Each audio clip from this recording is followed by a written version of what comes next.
আসসালামু আলাইকুম।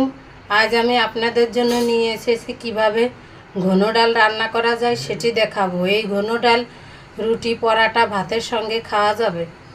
আধা ঘন্টা ভিজিয়ে রেখে বুটের ডাল এবং ছোলার ডাল ভালোভাবে ধুয়ে নিয়েছি। এগুলো এখন রান্না করে আপনাদের দেখাবো। একটা প্রেসার কুকারের ভিতরে ডাউলগুলো দিয়ে দিলাম, পরিমাণ মতো পানি দিয়ে দিলাম। এখন আমি এগুলো সিদ্ধ করে নিব। প্রেসার কুকারে ঢাকনাটা লাগিয়ে দিলাম, চুলাটা অন করে দিলাম। আমি 3 থেকে 4টি হুইসেল দিয়ে ডাউলগুলো সিদ্ধ করে নিব।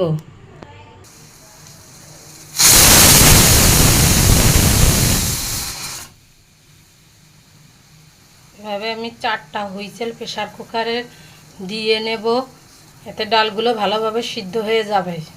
আমি মাংস নিয়ে নিয়েছি, এর মধ্যে আমি হালকার থেকে একটু বেশি গরম এবং অতিরিক্ত গরম না, একটু হালকা পানি দিয়ে দিলাম, হালকা গরম পানি দিয়ে দিলাম। এখন মাংসগুলো আমি নেড়ে নেড়ে ধুয়ে নেব। হালকা গরম পানি দিয়ে সোনালি মুরগি, ব্রয়লার মুরগি ধুয়ে নিলে, যে কোনো মাংস ধুয়ে নিলে মাংসের যে একটা গন্ধ, সেই গন্ধটা আর থাকে না। মাংসটা রান্না করে খেতেও অনেক সুস্বাদু লাগে। এখন আমি এই ঝুড়ির মধ্যে মাংসগুলো ঢেলে নিব।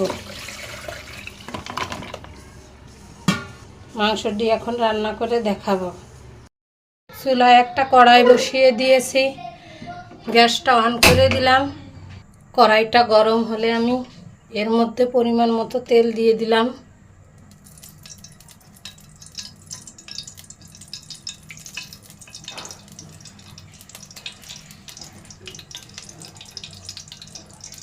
তেলটা গরম হলে আমি পরিমাণ মতো পেঁয়াজ কুচি দিয়ে দিলাম।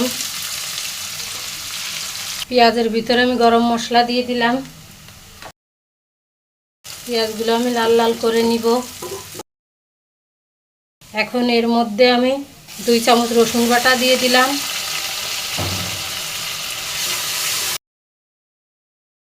রসুন ভাজা ভাজা হয়ে গেছে। এখন এর মধ্যে আমি একটু পানি দিয়ে দিলাম। এখন 2 চামচ আদা বাটা দিয়ে দিলাম। এখন আমি গুঁড়া মশলাগুলো দিয়ে দেব। এর মধ্যে আমি 1.5 চামচ লবণ, 1 চা চামচ ধনিয়া গুঁড়া, 1 চা চামচ জিরের গুঁড়া, 1 চা চামচ মরিচের গুঁড়া এবং হলুদের গুঁড়া দিয়ে দিলাম।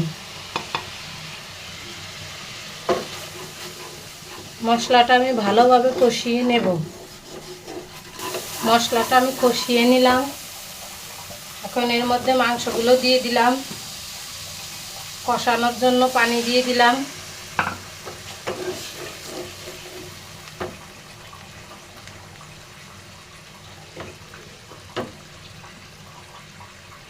এখন কিছু সময় ধরে মাংসগুলো কষিয়ে নিতে হবে।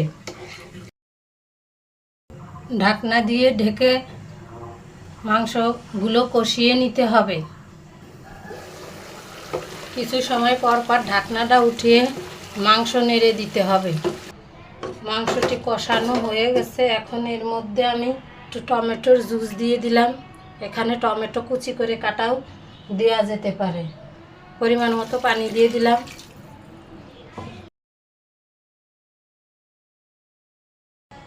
কয়েকটা কাঁচামরিচ দিয়ে দিলাম। এখন ঢাকনা দিয়ে ঢেকে দিয়ে কিছু সময় আমি মাংস রান্না করে নিব। আমি ডাউলটা প্রেসার কুকারে সিদ্ধ করে রেখেছিলাম। এখন এগুলো মাংসের ভিতরে দিয়ে দেব।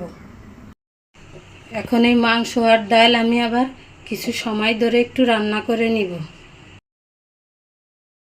এভাবে কিছু সময় ধরে নেড়ে নেড়ে মাংস আর ডালটা রান্না করে নিতে হবে। ডালটা যতক্ষণ না একটু ঘন হয়ে আসে। নামানোর আগে আমি 1/2 চামচেরও কম একটু সামান্য গরম মশলার গুঁড়া দিয়ে দিলাম। ভালোভাবে নেড়ে চেড়ে দিয়ে মিশিয়ে দিতে হবে। ঘন ডাল রান্নাটা আমার শেষ। ডাউলটা ঘন হয়ে গেছে। এখন আমি চুলার জালটি বন্ধ করে দিব। ঘন ডাল কিভাবে রান্না করা যায় সেটি আমি আপনাদের দেখালাম। ভিডিওটি দেখার জন্য অসংখ্য ধন্যবাদ।